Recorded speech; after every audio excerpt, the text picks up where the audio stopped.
C. Joseph Vijay எனும் நான்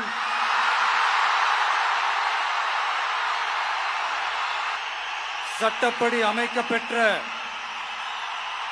இந்திய அரசியல் அமைப்பின்பால் உண்மையான நம்பிக்கையும் மாறா பற்றும் கொண்டிருப்பேன் என்றும்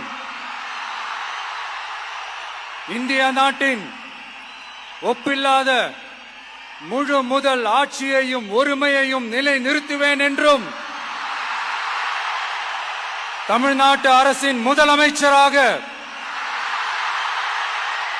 உண்மையாகவும் உளச்சான்றின்படியும் என் கடமைகளை நிறைவேற்றுவேன் என்றும்